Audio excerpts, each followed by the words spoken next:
To follow this next Capra Tutorials vulnerability definition video, Tsunami Vulnerability, you will need the Capra Vulnerability module.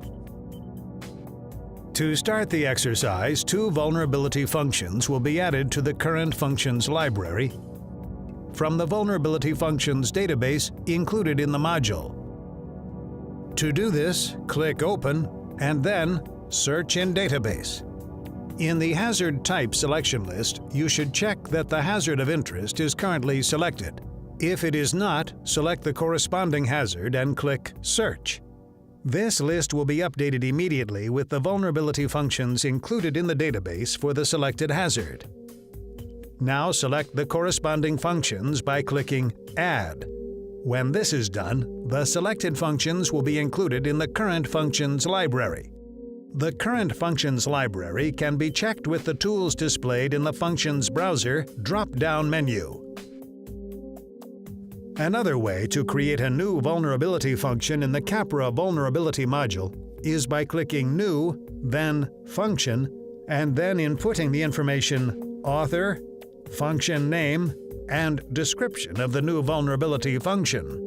It should be borne in mind that the hazard type cannot be changed because each functions library is for a single hazard, defined when the first functions were added to the library. If Accept is clicked, the vulnerability function will be added to the current library and it will be available in the Functions Browser.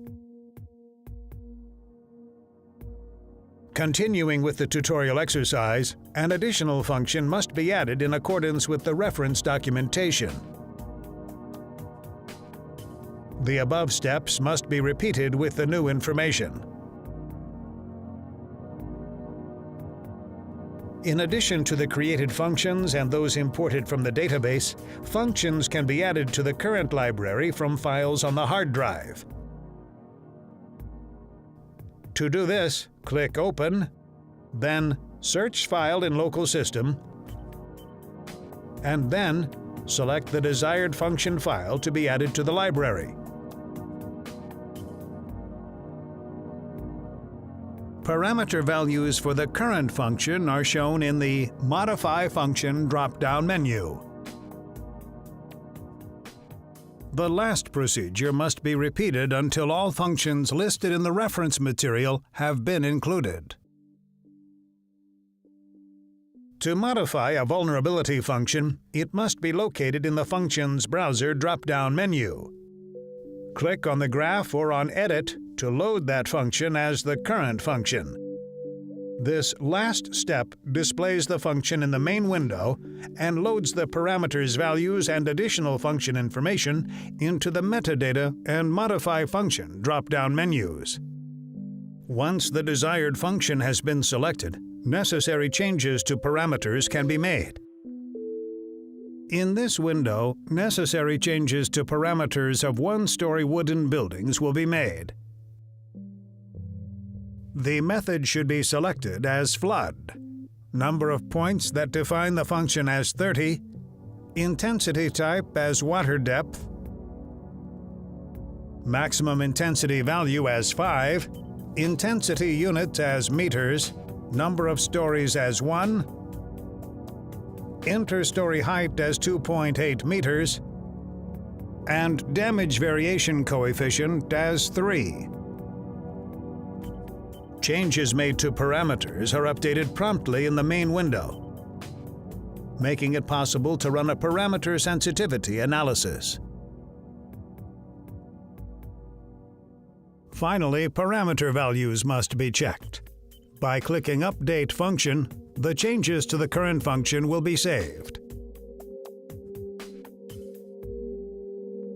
In continuing to fully define the vulnerability function, a default human vulnerability function should be defined.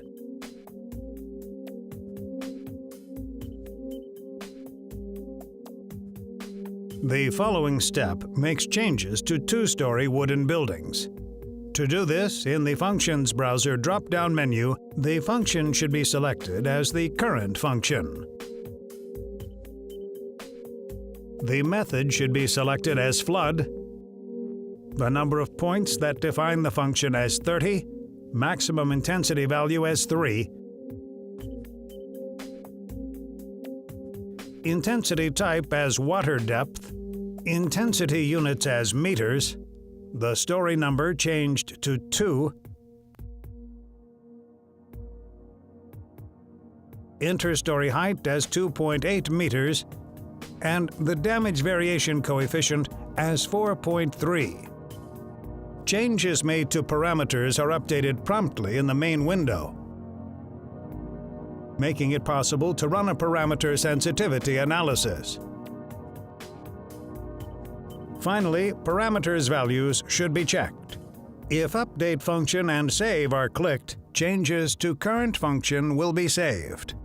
In continuing to fully define the vulnerability function, a default human vulnerability function should be defined.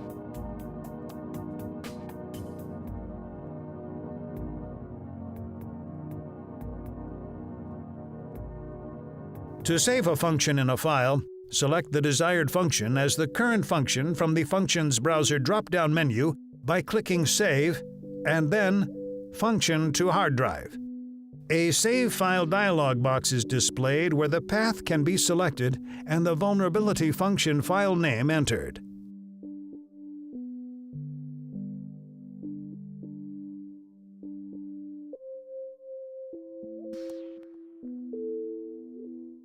The Capra Vulnerability module makes it possible to save all vulnerability functions included in the current library.